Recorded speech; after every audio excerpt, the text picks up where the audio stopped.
আজকে আমরা গাবুসরা village committee এখানে এসে আমরা দেখলাম 23 ফ্যামিলির 111 ভোটার আজকে আমাদের ত্রিপুরা মথায় জয়েনিং করেছে। তাদেরকে আমরা বলতে চাই আমাদের মহারাজার যে লক্ষ্য উদ্দেশ্য এটাকে ফুলফিল করার জন্য এবং আমাদের ত্রিপুরা মথাকে আরও স্ট্রং এবং ভবিষ্যতে কাজ করার জন্য এবং ভবিষ্যতে আমাদের এক হয়ে ত্রিপুরাসা এবং বাঙালি যারা সমাজ আছে সবাই মিলে আমরা মহারাজার যে স্বপ্ন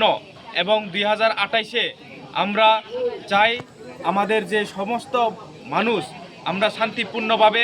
বসবাস করে এই ত্রিপুরা রাজ্যকে একটা সুন্দর ত্রিপুরা রাজ্য গঠন করার জন্য আজকে এই উদ্যোগ। এবং যারা জয়েনিং করেছেন আজকে তাদের উদ্দেশ্যে আমি বলতে চাই তারাও আজকে থেকে আমাদের ফ্যামিলি এবং আমাদের সঙ্গে কাজ করবে।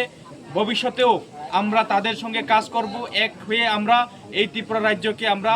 শান্তিপূর্ণভাবে এই ত্রিপুরা রাজ্যকে আমরা রাখতে চাই। এবং আমরা বলতে চাই যে সমস্ত বর্গের মানুষ আজকে মহারাজাকে বিশ্বাস করছে, কারণ একটাই আমরা দীর্ঘদিন দেখে